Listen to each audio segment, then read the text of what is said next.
श्री गुरु चरण प्रताप ते पायो विपिन कुमार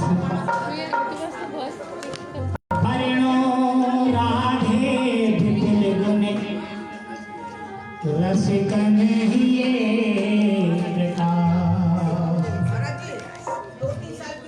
राधे श्री राधे रटू निस दिन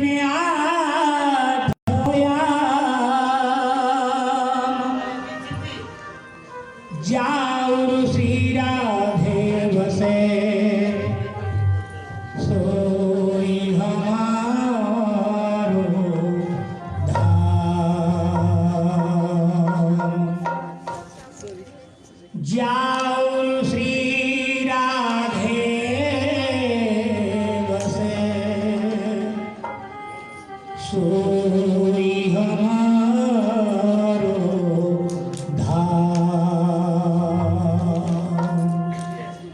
जय जय श्री राधे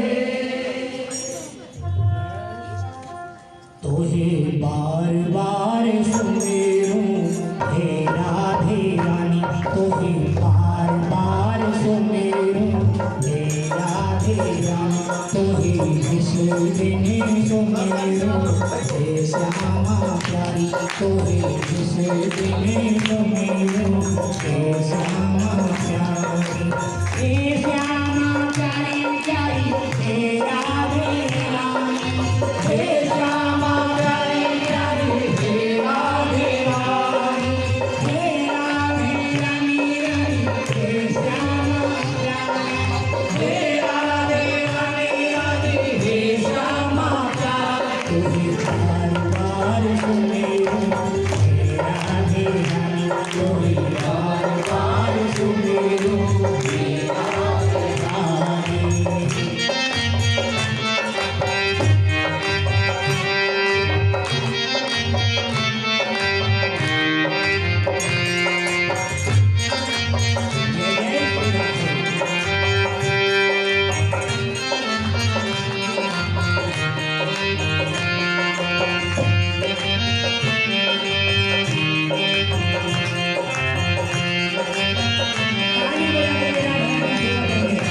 वृंदावन की लता पता में मंदिर बनो आसनी वृंदावन की लता पता में मंदिर बनो वृंदावन की लता पता में मंदिर बनो आसनी वृंदावन की लता पता में मंदिर बनो आसनी जाके पीछे मानसरोवर बातों निर्मल पानी जाके पीछे मानसरोवर बातों निर्मल पानी तोहे बार बार सुमेरूं हे राधे रानी तोहे बार बार सुमेरूं हे राधे रानी तोहे जिस दिन सुमेरूं हे श्यामा प्यारी तोहे जिस दिन सुमेरूं हे राधे रानी हे श्यामा प्यारी प्यारी हे राधे रानी हे श्यामा प्यारी प्यारी हे राधे रानी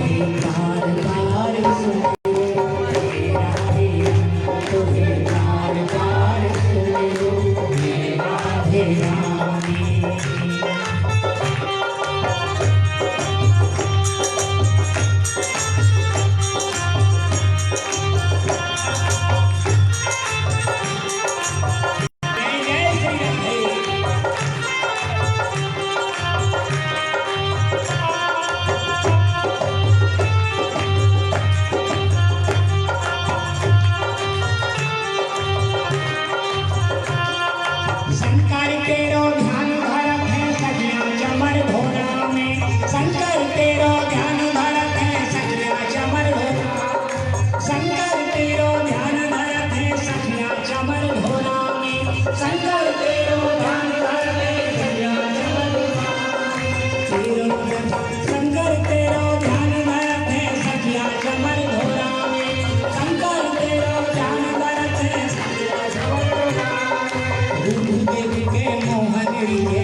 जो मान बढ़ावे सिंहासन वेद डाले के जो मान बढ़ावे रूप देख के मोहन रिझे चरण आए दबावे रूप देख के मोहन रिझे चरण आए दबावे रूप देख के मोहन रिझे चरण आए दबावे रूप देख के मोहन रिझे चरण आए दबावे तुम्हें बार बार सुमिरो तेरा ध्यानी ओहे बार बार सुमरू हीरा दया तुम्हें जिंदगी सुमिरो तेरे श्यामा प्यारी ओहे दिल सुमरू हीरा दया हे राधे रानी रानी हे श्यामा प्यारी हे राधे राधे राधे हे श्यामा प्यारे हे श्यामा प्यारी प्यारी हे राधे रानी हे श्यामा प्यारे प्यारे हे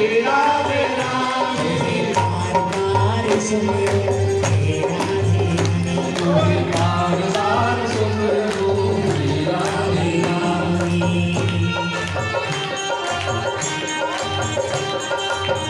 जय जय श्री राधे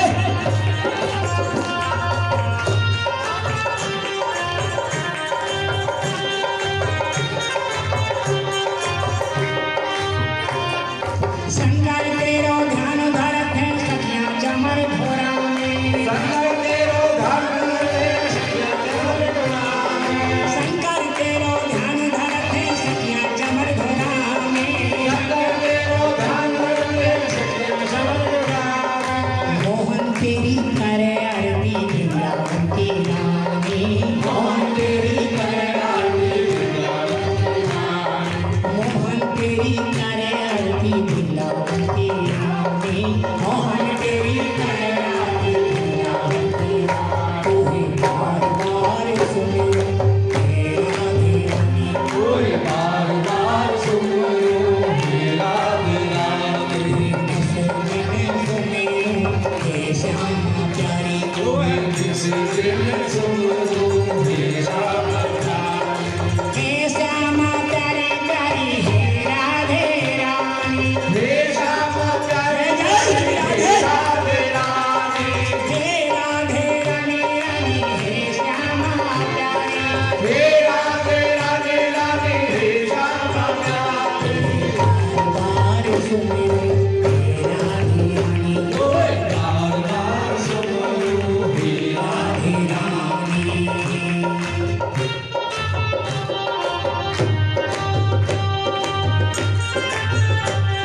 ताली बजा करके राधा रानी की लीला करेंगे सभी भक्तों से हमारा निवेदन है जय श्री राधे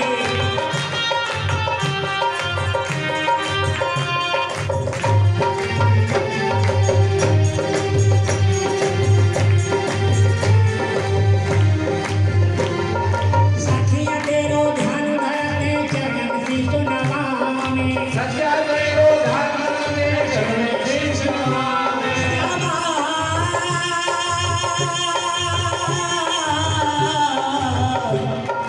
श्यामा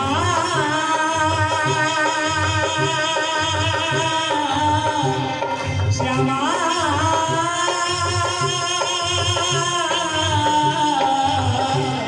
श्यामा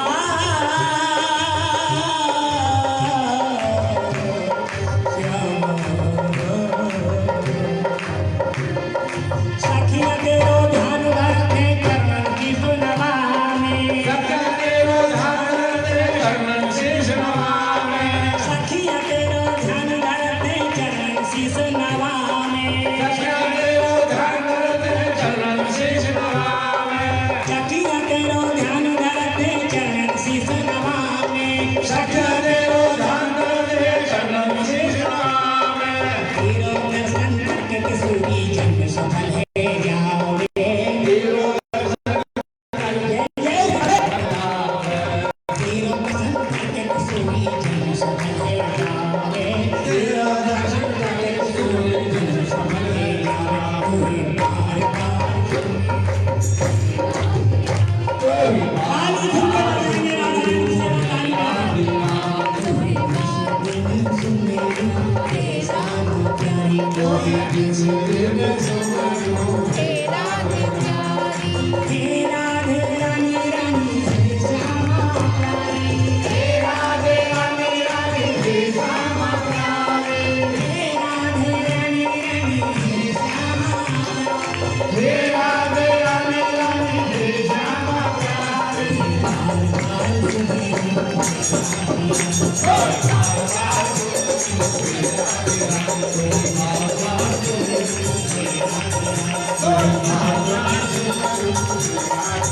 तुम्हें किसने सुनी तुम्हें किसने सतगुरु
चक्षुर्मितं येन तस्मै श्रीगुरवे नमः। गुरवे गौरचन्द्राय राधिकायै तदालये कृष्णाय कृष्णभक्ताय तद्भक्ताय नमो नमः। नमो महावदन्नाय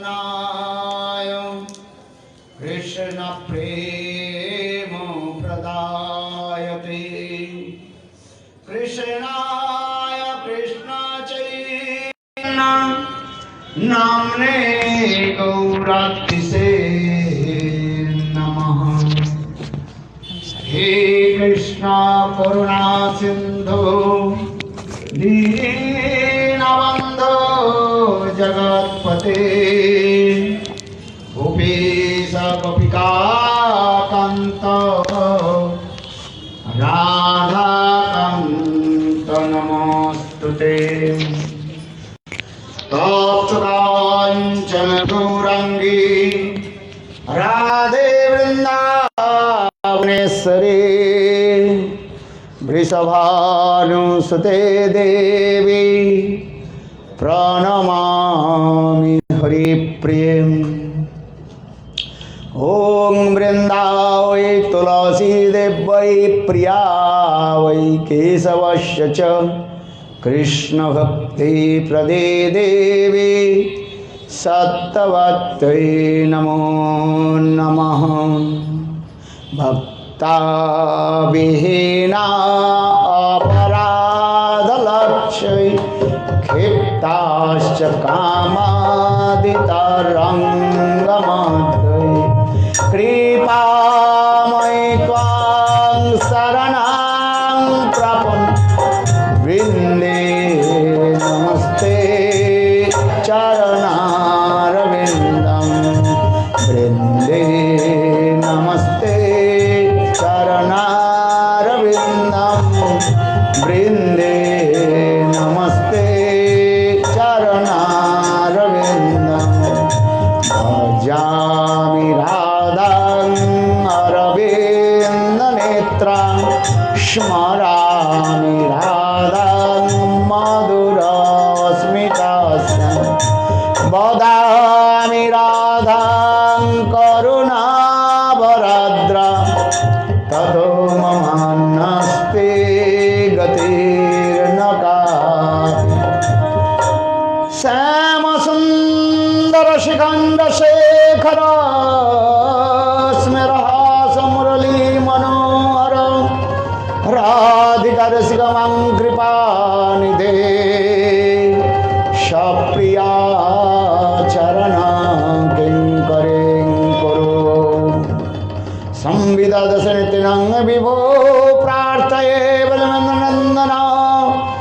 अस्तु महोन तवाति वल्लभा जन्म जन्मनि मदेश्वरी प्रिया प्राणनाथ विषवानंदनी श्रीमुखाब्जरसलोलसटापद राधिका पदतलिखिता स्थिते तं भजामि रसिकेन्द्रशेखर वंशे विभूषित करान्नवनीरदाभात् पीताम्बरादुर्नबिम्बफलदृष्टात् पूर्णेन्दु सुन्दरमुखात् अरविन्दनेत्रात् कृष्णात् परमतत्त्वं किमपि अहं न जाने कृष्णात् परमतत्त्वं किमपि अहं न जाने न विजाचे राज्यं न च कनकमाणिक्यं न विभवं न जाचं रम्यं सकलजनकं वरवधूं मे सदा काले काले प्रमदपति न गीतचरितो जगन्नाथ स्वामी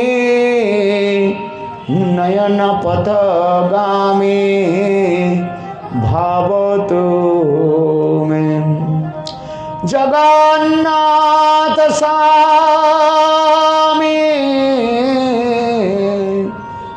नयनपथगामी भावतु मे हा देवी काकुवर गदगदयाद्वाचा जाचनी पत्यभुवि दण्डपदुर्भुटार्ति अस्य प्रसादमुदस्य जनस्य कृत्वा गन्धर्विके निजगणे गणनं विधे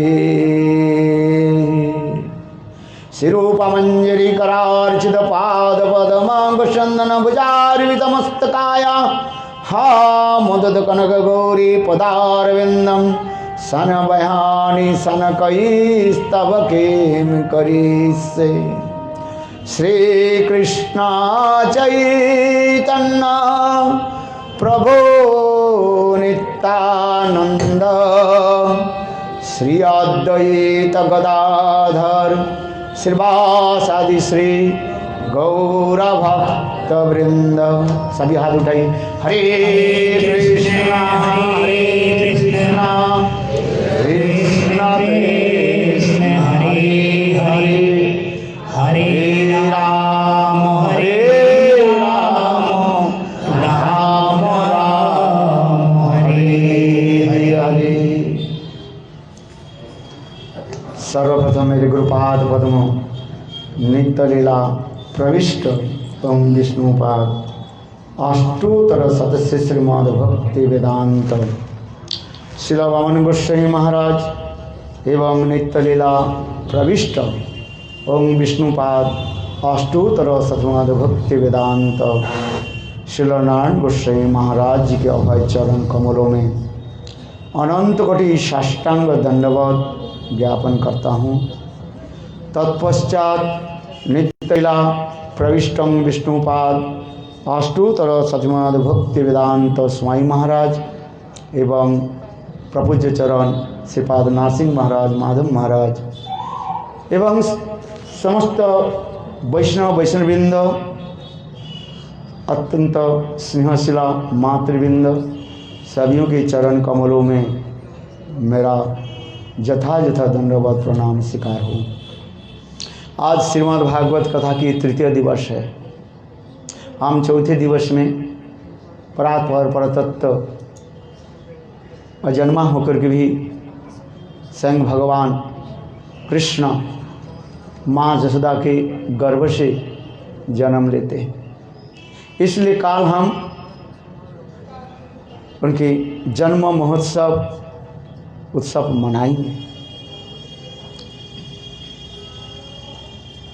और विशेष करके हम जैसे नित्य प्रत्यह गुरुदेव की अपराकृत दिव्य चरित कथा भक्तों की मुखारविंद से श्रवण कर रहे हैं। उसी प्रकार भी 11 तारीख तक इस कथा हमें चलते हैं, क्योंकि इस साल 2021 जो है अत्यंत शुभ साल मनाया गया, क्योंकि एक ही साल में 2 महान पुरुषों की आविर्भाव तिरोभाव की तिथि हम मनाते जा रहे हैं। मध्य गुरुपाद पद्म नित्य लीला प्रविष्ट ओम विष्णुपाद अष्टोत्तर शतमाद भक्ति वेदांत श्रील वामन गोस्वामी महाराज एवं नित्य लीला प्रविष्ट ओम विष्णुपाद अष्टोत्तर शतमाद भक्ति वेदांत श्रील नारायण गोस्वामी महाराज की जन्म शतवार्षिकी हम पालन कर रहे हैं। इसे समस्त भक्त लोग अपने अपने भाव रूपी कुसुम जानी पुष्पांजलि आप अर्पण किया। भक्त भागवत और ग्रंथ भागवत हमारे आचार्य पाद कहते हैं, भक्त भागवत की ही कृपा से हम ग्रंथ भागवत की महत्व हम समझ सकते हैं। इसलिए श्रील गुरुपाद की अपराकृत जीवन चरित कथा आप लोगों ने स्मरण कराया और उनकी अवदान वैशिष्ट्य के बारे में बताया। 11 तारीख की भी हम लोग इसी प्रकार सभीयों की सुयोग दिया जाएगा। सभी लोग समय की पर उपस्थित हो जाए तो कथा बोलने की सुयोग मिलेगा। देर से आएंगे तो कैसे कथा मिलेगी, है?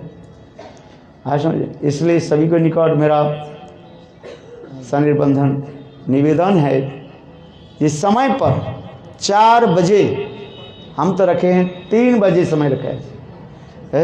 3 बजे से हमारे प्रभु लोग आगे जाते हैं और ये प्रभु लोग भी आकर के सारे तैयारी कर बैठने के लिए तैयारी करते हैं। जैसे भगवान आने के पहले है भक्त जैसे उनके लिए व्यवस्था आदि करते हैं। देखो हमारे ब्रजवासी लोग कितने महान है। ये लोग आकर के सारे आप लोग के लिए बिछाते हैं। इसलिए आप लोग समय पर आकर के कथा में बैठे और कथा भी कीर्तन भी करें। आज समझे, केवल वक्ता बनना नहीं है, श्रोता तो बनने पड़ेगा। श्रोता बनने के लिए अपने आसन अपने को ही बिछाना पड़ेगा, है कि नहीं? आज यदि भगवान बने तो कोई बात नहीं है, हम आपके लिए ही आसन बिछा रखे, कोई बात नहीं। इसलिए सभी लोग समय के पहले आना चाहिए। देखो हम स्कूल कॉलेज में पढ़ते थे, कब आते थे स्कूल में? हम लोग के जिस स्कूल में हम पढ़ते थे 5 मिनट लेट हो जाए तो दरवाजा बंद हो जाता था। 11 बजे हो ना, 10:45 पर सभीयों की उपस्थित जरूरी है। 10:45 पर जो है घंटा बज जाती है प्रार्थना के लिए, और प्रार्थना जब होती है ना 15 मिनट प्रार्थना होती थी और उस समय बिल्कुल बंद हो जाता है, खुलेगा नहीं। उस समय तुम्हारे अटेंडेंस गए और दूसरे दिन तुम्हारे के लिए क्या करना पड़ेगा? फाइन देना पड़ता है। उस समय जो है 10 पैसा, कितना पैसा? 10 पैसा। एक दिन उपस्थित नहीं होने पर 10 पैसा जरिमाना देना पड़ता था। उस समय 10 पैसा भी कम नहीं है। अच्छा आज 10 पैसा तो आप सोच रहे चलो तो उस समय 10 पैसा जो है बहुत कठिन है। इसलिए हम आप लोग के निकट कहते, इसलिए गुरुदेव भी कहते थे, देखो मैं कथा सुनाता हूँ, सब लोग के कितना पैसा देना पड़ेगा? 1 लाख रुपया देना पड़ेगा कथा सुन। कहते थे नहीं गुरुदेव?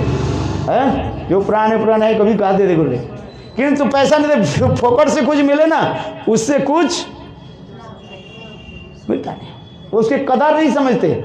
जो वस्तु ऐसे मिल जाए इसलिए नित्यानंद हमारे चैतन्य महाप्रभु की लीला भी आ रही है। चैतन्य महाप्रभु ने क्या विचार किया, ये सबको मैं प्रेम प्रदान करूंगा, ऐसे देते रहो। नित्यानंद प्रभु ने क्या कहा, प्रभु नहीं, कलियुग के लिए जीव के लिए फ्री में दो तो कुछ नहीं, सस्ता नाना बस्ता। सस्ता समझते हो, जो वस्तु सहज में मिल जाता है पर फ्री में मिल जाता है, उसकी कोई कदर नहीं समझते। अच्छा बता, सच की नहीं है? यदि यहाँ पर रखा जाए, गेट पास रखा जाए, 1000 रुपया देना पड़ेगा है, देखो तो अब लोग जल्दी आके आ जाए है? और फ्री में मिल जाए तो अच्छा है, और नहीं भी अच्छा है? ऐसे नहीं, गुरुदेव इसी प्रकार कहते थे है? गुरु वैष्णव हमारे लिए कितने करुणामय हैं, जीवों के उद्धार करने के लिए है? ऐसी व्यवस्था भी कर रहे हैं। आइए भागवत कथा में आप आ जाए है? गुरुदेव की तो अनेक महिमा स्मृति आप लोग ने श्रवण कराया है? ये श्रीमद् भागवत साक्षात भगवत स्वरूप ही है? द्वादश स्कंध 12 स्कंध श्रीमद् भागवतम साक्षात भगवान की द्वादश अंग माना जाता है जिससे पद्म पुराण में इसके वर्णन किए गए। पादो द्वितीय प्रथम द्वितीय तृतीय तुर्जो कथितो जदुरु नाभिस्तदा पंचम एव षष्ठ भुजांतरम दुर्जुगलम तथा नौ कंठस्थो राजनमो जदियो मुखारविंदम दशमं प्रफुल्लम एकादशो जस्य ललाटपट्टं शिरोपि द्वादशतु एव भाति तमादिदेवं करुणानिधानं तमालभरणं श्वेतावतारम् अपार संसार समुद्र सेतुं भजामहे भागवत स्वरूपम। पद्म पुराण में वर्णन होते जा रहे। पादु यानी भगवान की 2 चरण कमल जो है, ये क्या है, श्रीमद् भागवत की प्रथम स्कंद और द्वितीय स्कंद कहा जाता है। तृतीय स्कंद और चतुर्थ स्कंद भगवान की ये 2 उरु का जथा है। पंचम स्कंद जो है भगवान के जो नाभि कमल कहा जाता है। षष्ठ और सप्तम स्कंद भगवान के जो है ये 2 भुजाएं माना जाता है। अष्टम स्कंद भगवान की वक्षस्थल माना जाता है। नवम स्कंद भगवान की कंठस्थु कंठ माना जाता, कंठदेश माना जाता है। और दशम स्कंद प्रफुल्लम मुखारविंदम, अत्यंत सुंदर प्रस्फुटित विकसित कमल के भांति भगवान की मुखारविंद कहा गया दशम स्कंद। और एकादशम भगवान की एकादश स्कंद जो है भगवान की ये ललाट माना जाता है। और द्वादश स्कंद भगवान की शिरोदेश कहा जाता है। ये साक्षात भगवत स्वरूप है।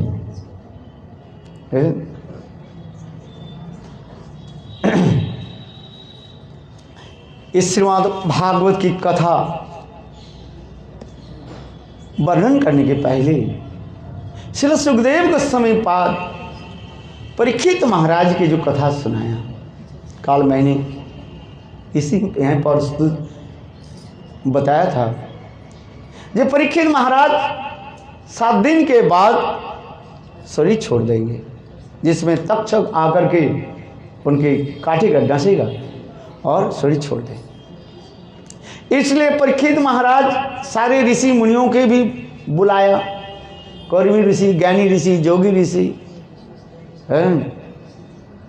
भक्त, सभी लोग उस सभा में उपस्थित हुए और सभी ने अपने अपने समत पोषण किया, अपने अपने बताया। जैसे मैंने काल बताया था, कर्मी लोग कहते कर्म के फलस्वरूप स्वर्ग आदि प्राप्ति है, इसलिए दान पुण्य आदि करें। ज्ञानी लोग कहते ज्ञान चर्चा आदि करें, जिससे मुक्ति प्राप्त हो जाए। जोगी लोग करके योग साधना आदि करें। किंतु परीक्षित सुखदेव गोस्वामी पाद उस सभा में क्या बताए, एक ही श्लोक के द्वारा उन्होंने पूर्व आचार्यों की मत स्थापन कर दिया। क्या बोला श्लोक? एतद निविद्यमनानाम मिच्छताम कुतो भयं जगिनांगपि निर्णितम हरेर नामानुकीर्तनम। नाम संकीर्तन है। हरेर नाम हरेर नामैव केवलम कलु नास्तेव गतिर्न्यथा। कलियुग में और कोई उपाय नहीं, एकमात्र नाम संकीर्तन। एक होता है कीर्तन और एक होता है संकीर्तन। जो अकेला नाम करते हैं कीर्तन का। उष्ट स्पंदनम इति कीर्तनम है। और संकीर्तन सर्वे मिलित्वा भगवत नाम कीर्तनम इति संकीर्तनम।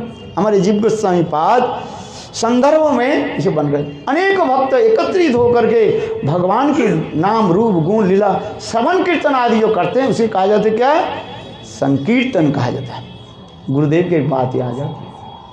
एक बार गुरुदेव ने क्या कि बैठे, कथा समाप्त हो गया, गुरुदेव अपने कमरे में गए और बैठे।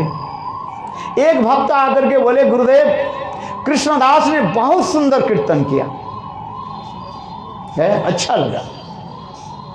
गुरुदेव कहने लगे, अच्छा मैंने क्या किया है?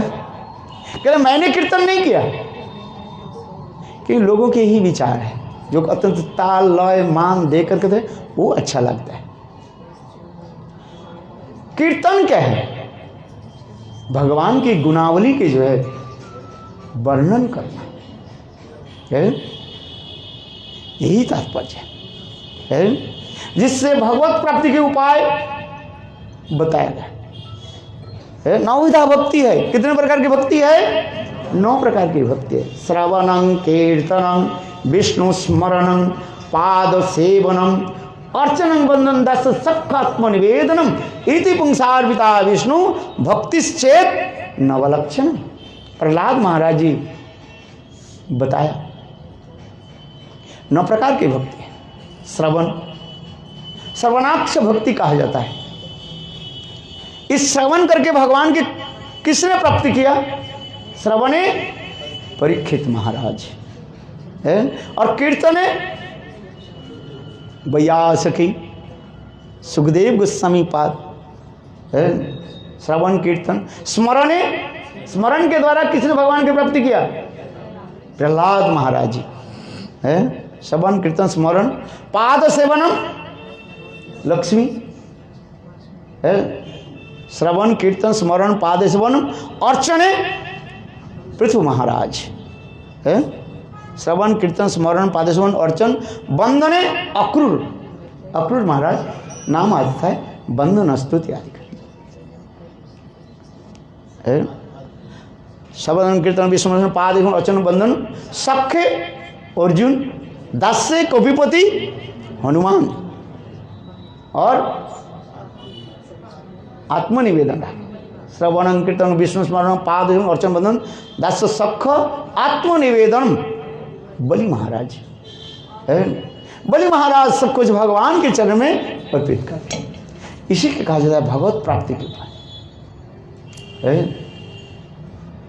इसलिए सुखदेव गोस्वामी पाद परीक्षित महाराज के निकट सुंदर कथा भी श्रवण कराया। ये श्रीमद् भागवत में जो वर्णन किया गया, इससे संबंध, अविद्य और प्रयोजन, ये 3 तत्व वर्णन किया गया। सारे भागवत के यदि हम मंथन करें, विचार करें, उससे 3 वस्तु निकलेगा। निष्कर्ष जो है 3 वस्तु है। एक है संबंध और अविद्य और प्रयोजन। भागवत में संबंध तत्व के बारे में बताया गया क्या?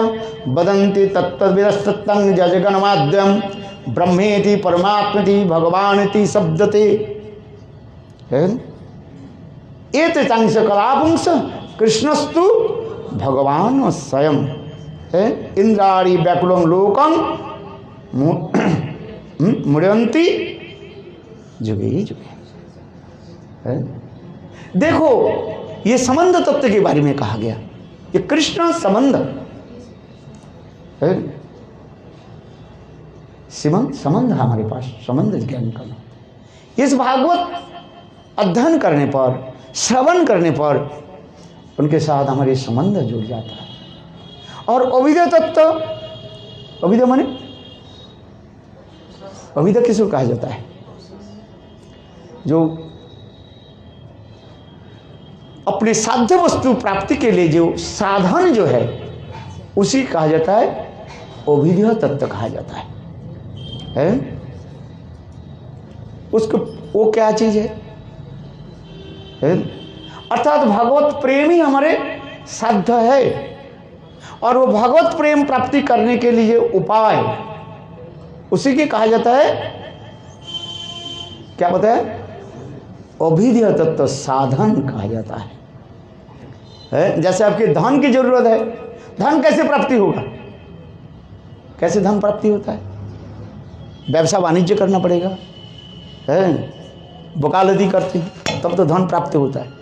झूठ बोलते ही नहीं है, वकील साहब कभी झूठ नहीं बोलते, धन प्राप्त करते हैं। देखो हम तो करें, वकील साहब झूठ बोलते नहीं, अब वकील साहब करें हैं। हाँ शाम को हरिनाम कर लो, शाम को हरिनाम कर लो और दूसरे दिन सुबह जाकर के झूठ बोल। भाई ये दुकानदार हुए ना, है दुकानदार झूठ बोलते कि नहीं बोलते? अपने सौदा में बढ़ा चढ़ा के बोले दुकानदार। हाँ भाई, अपने सौदा जो हाँ भाई, बात सही है, बात सही है। वकील के इंग्लिश में क्या बोलते? हाँ, लॉयर, लॉयर नहीं है, क्या बोलते हैं? लॉयर। हाँ लाई, जब तक झूठ नहीं बोले चलता है। बात तो है, दुकानदार को पैसा कमाना है तो सच बोले, अब जारी बात, सच बोले उसके है आएगा नहीं है, क्यों? आजकल कंपटीशन है कि नहीं है? अगल बगल में सब वही खोले है दुकान है, दोनों ही दुकान, जो आप 3 दुकान, बीच में आपकी दुकान है और अगल बगल में कपड़े की दुकान है, आपकी दुकान है समझे? तो जब तक झूठ नहीं बोले कहाँ से पैसा है? देखो जगन्नाथपुर में हम एक बार गए थे, कथा सुना देता हूँ। एक व्यक्ति जो है तुलसी माला बेच रहे थे, वो तुलसी माला सामने जो है ना, दोनों साइड जो है तुलसी का ये है, और बाकी जो है तुलसी माला नहीं था, वो कि लकड़ी था। देखो तुलसी माला, एक तुलसी माला बेचने के लिए उस समय कह रहे 700 रुपये ना 800 रुपये हम कह रहे, वो कह रहे देखो हमारी ये बिल्कुल तुलसी है, आमने सामने सब तुलसी है, यहाँ तक भी उठा करके कह रहे हैं। कौन सा? ये जो तुलसी है ना, कह रहे हे जगन्नाथ देव देखो, यदि इसके आगे पीछे तुलसी नहीं हो मेरा बेटा अभी मर जाए। आपको विश्वास दिला रहे, वो नहीं कह रहे ये पूरा तुलसी में है, वो कह रहे हैं मेरा ये तुलसी माला जो है आगे पीछे, माने इधर और उधर कुछ, जिसको मैं पकड़ करके रखा हूं, ये जगन्नाथ देव। आपके विश्वास है? हाँ ये पक्का तुलसी, क्योंकि वो जो बोला सत्य है, सच है। वो क्या बोला? आगे पीछे। इसलिए दुकानदार जो होते हैं ना, वो बोलने ऐसे ही होते हैं। तो मैं इसलिए कह रहा था भाई, अर्थ कमाना है तो साधन क्या? हम दुकान खोलते हैं, जो कुछ भी करते हैं, नौकरी करते हैं, जो भी करते हैं, ये हमारे साधन। उसी प्रकार भगवत प्रेम प्राप्ति करने के लिए उपाय क्या है? ये भक्ति ही साधन है। भक्ति को क्या कहा जाता है? ये साधन है। इसलिए तो भक्त कहते हैं न साधति मांग योगम न संक धर्म उद्धव न श्रद्धा तपुस्त्यागु यथा भक्तिर मम ओजिता। संग भगवान उद्धव के कहने लगे कि उद्धव न साधति मांग योगम, योग के द्वारा मुझे प्राप्त नहीं कर सकते, तपस्या आदि के द्वारा भी नहीं। न साधु जो केवल एकमात्र क्या है? एकमात्र भक्ति के द्वारा ही मुझे प्राप्त कर सकते हैं। ये भक्ति क्या हो गया? ये है साधन का है, नवविधा भक्ति हम पालन करते जा रहे हैं। और श्रीमद् भागवत में प्रयोजन तत्व क्या है? उन श्लोक के द्वारा हम प्रतिपादित करेंगे, स्थापन करेंगे, ये हमारे कृष्ण प्रेम प्रयोजन है। इसलिए श्रीमद् भागवत में कहते हैं सर्व वेदांत सारं जद ब्रह्म आत्मैक कृतम सब लक्षणम वस्तु अद्वितीयम तदनिष्ठम कैवल्यकई प्रयोजनम। कैवल्यकई प्रयोजनम, कैवल्य मीन्स केवला, एकमात्र। प्रयोजन क्या है? कृष्ण प्रेम है। सर्व वेदांत सारम, समस्त वेद पुराण उपनिषद के सार क्या है? ये श्रीमद् भागवतम है। जितने भी शास्त्र अध्ययन कर लीजिए, यदि शास्त्र वेद श्रीमद् भागवत के अध्ययन नहीं किया, अनुशीलन नहीं किया, वो सब बेकार हो गए। इसलिए सर्व वेदांत सारं ही श्रीमद् भागवतम है। और स्वयं भगवान की क्या है? ये आत्मस्वरूप है। आत्मा बिना शरीर हमें नहीं रह सकता है। ये भगवान के आत्मा क्या है? कौन है? क्यों भगवान के कहा जाता है आत्मा राम और अप्रकाम। भगवान के आत्मा कौन है? स्वयं राधा जी है। इसलिए श्रीमद् भागवत में ये प्रयोजन, अर्थात भागवत अध्ययन करने पर, भागवत श्रवण करने पर साक्षात रूप में राधा जी की सेवा हमें प्राप्ति होगी। यह हमारे गौड़ीय दर्शन की विचार कहा गया है। कृष्ण हमारे प्राप्ति उद्देश्य नहीं है। जितने भी असुर है देखा जाए वो तो कृष्ण के प्राप्त किया, किंतु फल क्या हुआ? कोई कृष्ण के साथ विद्वेष करने लगे, कृष्ण के साथ कंस, जरासंध, काल जवन, दुर्योधन, दुशासन, ये लोग भी कृष्ण से मिले कि नहीं मिले? किंतु प्राप्त क्या हुआ? कृष्ण के साथ देश करने लगे। इसलिए कृष्ण प्राप्ति हमारे उद्देश्य नहीं है। हमारे उद्देश्य है क्या? कृष्ण प्रेम। इस श्रीमद् भागवत में ये प्रेम धर्म की कथा वर्णन करते जा रहे हैं। ये प्रेम धर्म प्राप्ति करने के लिए कलियुग में एकमात्र उपाय क्या बताया? भगवत नाम। श्रीमद् भागवतम नाम के द्वारा ही प्रकट हुए हैं, और बीच में भी नाम की महिमा बताया गया, और अंत में नाम की महिमा बताया गया है। श्रीमद् भागवत में प्रथम श्लोक में नाम की महिमा दिखाई है। बीच बीच में इस कथा को मैंने भी बताया। जन्मादस्य जत श्लोक, इस श्लोक में क्या बोलते जा रहे हैं? अंत क्या लाइन है? सत्यं परं धीमहि। सत्य वस्तु क्या है? एकमात्र भगवत स्वरूप ही सत्य वस्तु है। भगवत नाम ही स्वरूप है। नाम चिंतामणि कृष्ण चैतन्य रस विग्रह पूर्ण शुद्ध नित्य मुक्त अभिन्नत्वात् नाम नामिनो।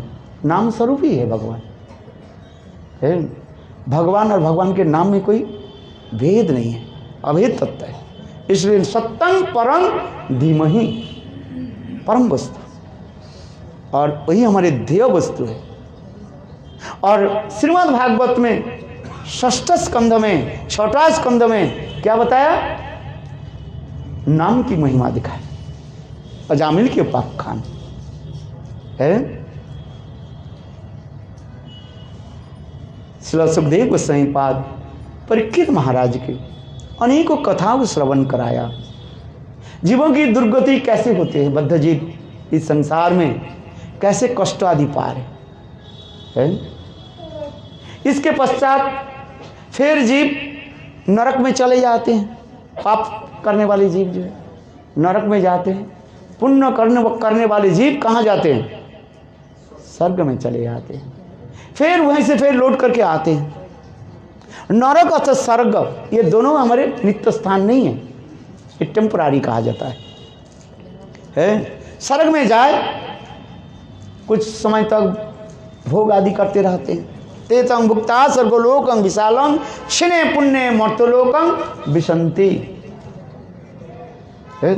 पुण्य आदि कर्म के द्वारा स्वर्ग आदि लोक में चले जाते हैं। आ ब्रह्म भुवानो लोका पुनर्वर्तने सहर्जुन। भगवान कहते हैं अर्जुन कहीं तक भी ब्रह्मलोक यानी सत्यलोक तक पहुंच जाए फिर उनको इस संसार में आना पड़ेगा, और पाप के द्वारा नरक में चले जाए फिर नरक यातना भोग के पश्चात फिर इस संसार में आना पड़ता है। फिर संसार में फिर वही काम करते रहते हैं, पाप अथवा पुण्य करते रहते हैं। बहुत लोग तो पाप की मानते ही नहीं है, मानते नहीं ये पाप क्या है। गाय काटते हैं, अनेक प्रकार कुकर्म आदि करते रहते हैं, किंतु वास्तव रूप में क्या है, नरक यंत्रणा है इसको।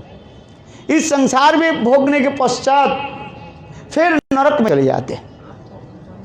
एक सत्य घटना कहता हूं। एक व्यक्ति एक अपने बेटा के शादी है वो जन्मपत्री ले गए एक पंडित जी के पास दिखाने के लिए है। वो शादी के क्या करना पड़ता है,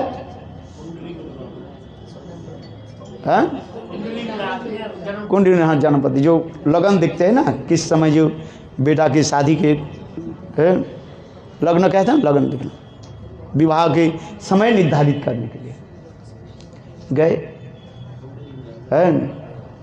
अच्छा वो बैठे हैं और बोल दिया ये तुम्हारे बेटा के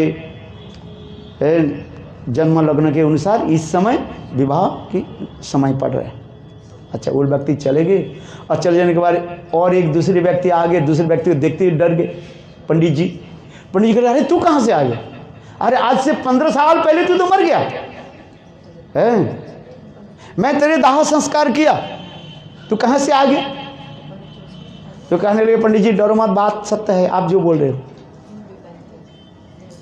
15 साल पहले ही मर गया था, आपने मेरा दाह संस्कार किया, तो तू कहाँ से आ रहे, सच बताओ।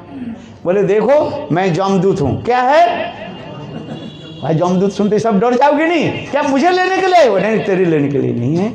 देखो ये जो अभी जो व्यक्ति आए थे ना है, वो मर जाएगा 10 मिनट के बाद, मैं उनके लेने के लिए आया हूँ। मैंने सोचा 10 मिनट तो हमारे पास समय है, मैं थोड़ा अपने गांव में जब आए हैं तब तुमसे मिल करके जाऊँ। बोले 10 मिनट में? हाँ। अच्छा तुझे बता तू क्या बात है, तेरा काम क्या है? बोले देखो मेरा काम ये है, जम महाराज के मैं दूत हूँ, जमदूत कहा जाता है ये है। और ठीक समय पर उसको ले जाना है। उल्टी सीधी लोग के ले गए तो जमराज भी मुझे भी पिटाई करेगा। हाँ भाई, इनको भी दायित्व, जैसे तैसे व्यक्ति के पकड़ कर नहीं ले जाएंगे है। जैसे हमारे वो राग लेखा के दीदी के ना, उनके पिताजी के बारे में आप सुने ये साक्षात घटना है। अस्पताल में भर्ती कर दिया और चले गए, सब लोग रोने लगे। और फिर 10 मिनट के बाद उसके प्राण गए। पूछना राग लेखा दीदी की कथा कहीं नहीं सुनाएंगे। फिर कहने लगा अरे जमदूत ले गए जम महाराज के पास, अरे ये तो नान महाराज जी के शिष्य है, हरिनाम करते हैं, नाम जप करते हैं, तुमने इसे किसके लिए, ऐसे किसके लिए? बोले जाओ उसको लूटा कर दिया और देखो फिर जीवित हो जाए। पूछो ना, हम झूठ नहीं बोले, उनके पूछो, देखो यही घटना। तो मेरे कहने की बात है, उल्टी सीधी को लेकर नहीं जाएगी, इसलिए हमारे पास 10 मिनट है। वो व्यक्ति कहने लगे अच्छा बताओ, पंडित जी कहने लगे तू जमदूत कैसे बन गए? बोले देखो जो पाप करते हैं ना कुछ साल तक वो नरक में रहते हैं, फिर उसके जो है ये काम दिया जाता है, जाओ तुम्हारे ये काम है। और उससे अधिक पापी को क्या करते हैं ना, उनको जमालय में उनको दंड देते हैं। अच्छा है ना, उसकी पिटाई करते हैं, नरक यंत्रणा। ये समझते कहता है श्रीमद् भागवत में वर्णन है। श्रीमद् भागवत में श्रील सुखदेव गोस्वामी पाद इसी प्रकार नरक की कथा भी श्रवण कराया है। बहुत लोग मानते नहीं है, चोरी करते हैं और ना जाने कैसे के दुष्कर्म आदि करते हैं और हजारों साल तक ना जाने कितने समय तक नरक में दुख कष्ट आदि भोग करते हैं। श्रीमद् भागवत में तो इसको नरक जन्म के वर्णन है। ना जानी इसके पश्चात फिर ना जानी अनेकों जब पशु आदि होकर के जन्म लेना पड़ता है, फिर ऐसे धीरे धीरे फिर मनुष्य जन्म में आ जाता है, फिर वही मनुष्य जन्म में आकर के फिर वही कर्म करते रहते हैं। इस कथा को सुनकर के परीक्षित महाराज रो पड़े।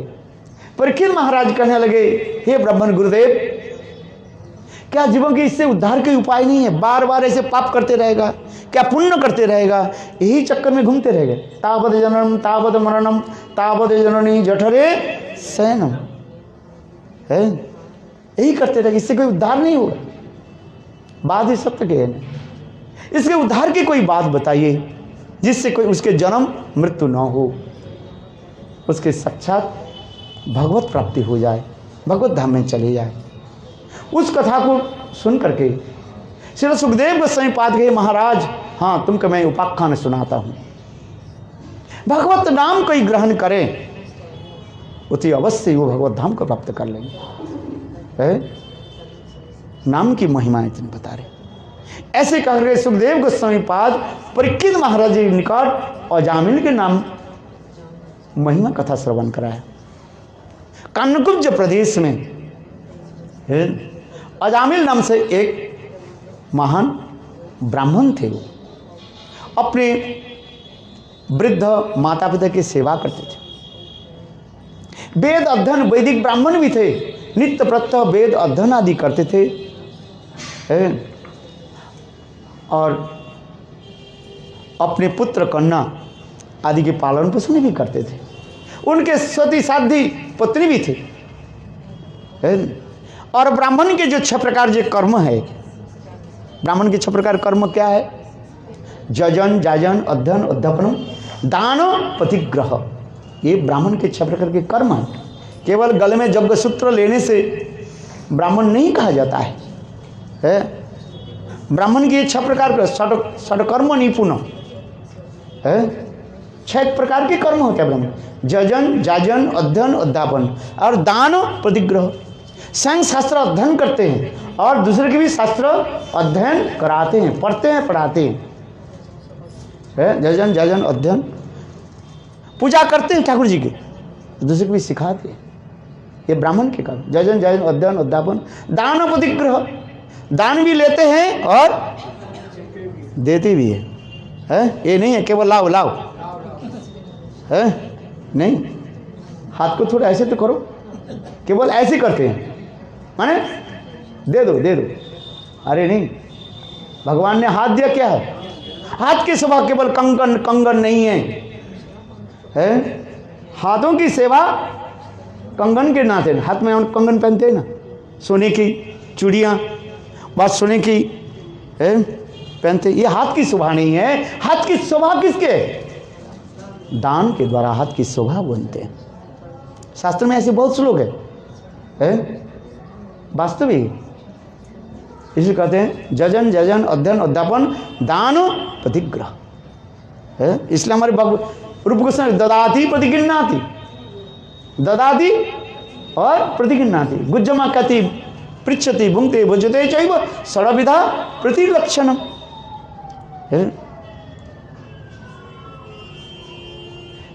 अजामिल इसी प्रकार सतकुल ब्राह्मण वंश में जन्म लेकर ब्राह्मण धर्म पालन करते थे। नित्य प्रत्यह सूखी हुई लकड़ी के द्वारा एकत्रित करके हवन करते थे वेद मंत्र के द्वारा। एक दिन जंगल में गए, कोई शूद्र शूद्रानी के जो है नग्न अवस्था को दर्शन किया, ग्राम्य व्यवहार को दर्शन किया है, और उनके चित्त क्या हो गया? दूषित हो गए है। आजकल इंटरनेट क्या कर देते हैं? स्टूपिड नॉनसेंस कर देते हैं। कितने भ्रष्टाचार बना देते हैं। पाश्चात्य देश की वायु हवा आकर के कितने गंदी कर देते हैं। और क्या खोल दिया साइबर ना, क्या क्या बोलते हैं जो इंटरनेट में, जहाँ पर साइबर ने क्या बोलते हैं, साइबर कैफे। छोटे छोटे बच्चा भी चले जाते हैं और क्या खेलते हैं, गेम्स खेलते रहते हैं। और थोड़ा बड़े हो जाता है तो स्टूपिड नॉनसेंस देखते रहते हैं और चित्त इतने भ्रष्ट हो जाता है। आजकल भी ऐसे भी हो गया, कैसे कितनी गंदगी चारों तरफ फैला दिया है। तुम नहीं चाहो तो कंप्यूटर में अपने खोलो, एडवर्टाइजमेंट अपने आप जाता है। अच्छा बताओ, इससे चरित्र कैसे होगा, ठीक रहेगा? है हम जितने चलते जा रहे हैं, हम पाश्चात्य देशों के जितने उन्नत मानते जा रहे हैं और उसके अनुकरण करते जा रहे हैं, उतना ही हमारे क्या होते यार, ध्वंस की तरफ हम जा रहे हैं। आज समाज इतने भ्रष्ट क्यों होते जा रहे हैं? समाज के भ्रष्ट कारण क्या है? पाश्चात्य देशों की अनुकरण करते हम जा रहे हैं। हमारे वेद विहित धर्म के हम पालन नहीं कर रहे हैं। ठीक से कपड़ा पहनना हम नहीं चाहते हैं। इसके लिए होता है क्या, संसार में भ्रष्टाचार फैल जाता है। वास्तव ये सत्य है। हमारे भारतीय सभ्यता संस्कृति को हम छोड़ दे रहे हैं और विदेश के कुछ लोग जो है हमारे भारतीय सभ्यता संस्कृति के जो है अपना रहे और हम विदेशी सभ्यता संस्कृति के लेकर के अपने के गर्व मानते हैं। इंग्लिश नहीं बोले तू क्या सीखा है? अच्छा बताओ, इंग्लिश बोलने वाले की महान होता है क्या? पृथ्वी में कितने देश इंग्लिश भाषा में बोलते हैं? अब बताइए, आप बताओ। अधिक रूप में जो है अपने अपने भाषाएं बोलते हैं। जैसे आप स्पेन, साउथ अमेरिका में जाइए, बहुत कम जो है इंग्लिश भाषा बोलते हैं, ज़्यादातर स्पेनिश भाषा बोलते हैं। अमेरिका में जाओ, अधिक रूप में जो है देशों में जो है अधिक जो है वो लोग स्पेनिश भाषा बोलते हैं, इंग्लिश तो बोलते हैं। किंतु आज हमारे ऐसी स्थिति हो गया, हम यदि इंग्लिश नहीं बोले, जो इंग्लिश बोलते हैं हाँ ये तो महान है, विद्वान है, अपने मातृभाषा बोले तो बेकार है। आया समझ में नहीं है? एक लड़का, एक टीचर बोले, बोलो तो आई लव यू, इसके अर्थ बताओ। तो स्टूडेंट से क्या है, स्टूपिड नॉनसेंस। बोले ऐसे क्यों बोला? बोले सर इसमें मेरा कोई दोष नहीं है, कल आपकी बेटी के मैंने कहा था आई लव यू, आपने बेटी ने मुझे कहा स्टूपिड नॉनसेंस। समझ में? तो आजकल समाज ऐसे चलते जा रहे, दूषित होते जा रहे हैं।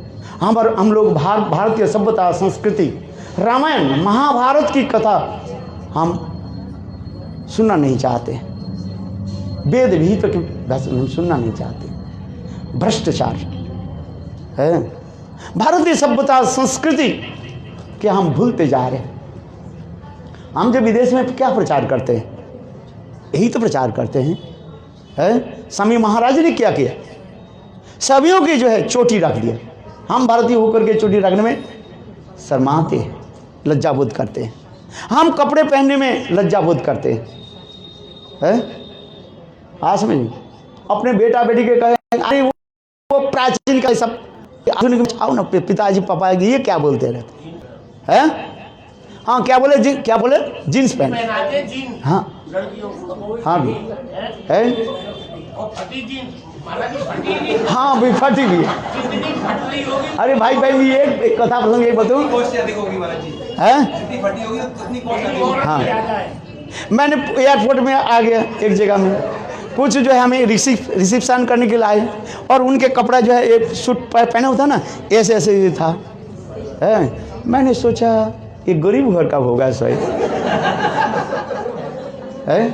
कुछ अच्छे अच्छे पहने हुए थे और दो चार जो है इधर उधर जो है फटे। फिर बाद में पता लगा, वो तो बहुत लंबी कथा है। कहते नहीं महाराज, इस जो सूट जो है इसके अधिक मुला है। देखो कैसे संसार इसी प्रकार चलते जा रहे है?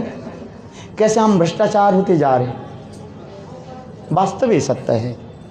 हम कथा प्रसंग अजामिल इसलिए है, क्या करते थे? वैदिक रीति के अनुसार, वेद विहितों के अनुसार ब्राह्मण धर्म पालन करते थे। किंतु देखो वो शूद्रा शूद्राणी की भ्रष्टाचार को देख करके उनके चित्त कैसे कलुषित हो गया। हम इसलिए कह रहे हैं आज समाज इतने कलुषित किससे होते जा रहे हैं? दोष किसका है? हम समाज के सुधारे, अपने सुधरे, इसके बाद समाज के सुधारे, अपने परिवार के सुधारे, अपने बेटा बेटी के समझाए, है? नहीं तो कैसे समाज रहे? है? आज जितने भी कांड होते जा रहे हैं, क्या क्या कांड होते जा रहे हैं, किसके फांसी चढ़ा रहे हैं, इसके मूल दोष किसका है वो हम नहीं सोच रहे हैं। तुम एडवर्टाइज लेकर के चलो और पुरुष, कामी पुरुष क्या कब तक करेगा? तुम्हें किडनैप करेगी नहीं करेगा? स्टूपिड नॉनसेंस करेगा। ये दोष क्या है? हम समाज के सुधारे। हम इसलिए कहते हैं अजामिल के उपख्यान उसी प्रकार भी आ गया। अजामिलो शूद्र शूद्राणी की गंदी की देख करके, हरकत देख करके उनके चित्त दूषित हो गया। हवन तो किया, घर में तो आ गया, हवन किया, किंतु उसके मन इतने दूषित हो गया रह नहीं पाया। है? छोड़, कहाँ वृद्ध माता पिता की सेवा, ब्राह्मण धर्म, सदाचार पालन, अपने छोटे छोटे नन्हे मुन्ने बच्चों को पालन पोषण, सती साधी पत्नी उसको भी छोड़ करके अजामिल जंगल में चले गए और वे शूद्राणी के साथ रहने लगे, कम बसना पूरा आदि करने लगे। ऐसे करते करते 84 साल बीत गए। और वो शूद्राणी के गर्भ में 10 पुत्र भी उत्पादन कर दिया। किंतु देखो श्रीमद् भागवत में जो वर्णन हो रहे, अजामिल के जो शूद्राणी के गर्भ में अर्थात दो वेश्या के गर्भ में जो 10 पुत्र हुए, 9 पुत्र के नाम क्या रखा कोई पता ही नहीं है। होगा नाम रखते जैसे हम संसार में रखते हैं, क्या नाम रखते हैं? हक्कू बक्कू चक्कू डक्कू और चक्कू चलाते हैं।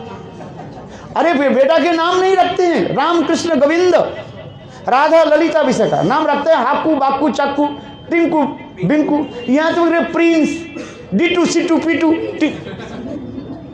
कैसे कैसे नाम रख लेते हैं और उसी के गर्व अनुभव करते हैं। देखो कैसे। किंतु अजामिल ने क्या कि अपने अंतिम जो बेटा जो है उसके नाम रखा क्या? नारायण। क्या नाम रखा? आ रहे हैं मुख में? किसके नहीं आ रहे हैं? बोलो नारायण। अच्छा बताओ आप लोग ने ये अजामिल ये अंतिम पुत्र बालक के नाम दिया, नारायण नाम कैसे रख दिया है? और 9 पुत्र के नाम में नहीं आया गया, अंतिम जो पुत्र जो है उसके नाम रखा नारायण। क्यों? इसके पीछे हमारे आचार्यपाद भी कहते हैं, जैसे हमने हमारे परम पूज्यपाद जनार्दन महाराज जी के श्रवण किया। प्रभुपाद के प्रिय भक्त थे, प्रिय पात्र थे जनार्दन महाराज है। यहाँ पर आते थे, उस कमरे में रहते थे, यहाँ पर बैठते थे, हम लोग सब एक से बैठ जाते थे और कथा सुनाते थे सदा सर्वदा। हा विश्वभानुनंदिनी, हा विश्वभानुनंदिनी कह करके रोते थे। आप लोग ने देखे होंगे है कितने से उन्होंने कहा ये कथा। अजामिल चोरी डकाती आदि करने लगे, शराब पीने लगे, जितने प्रकार के दुष्कर्म करने लगे और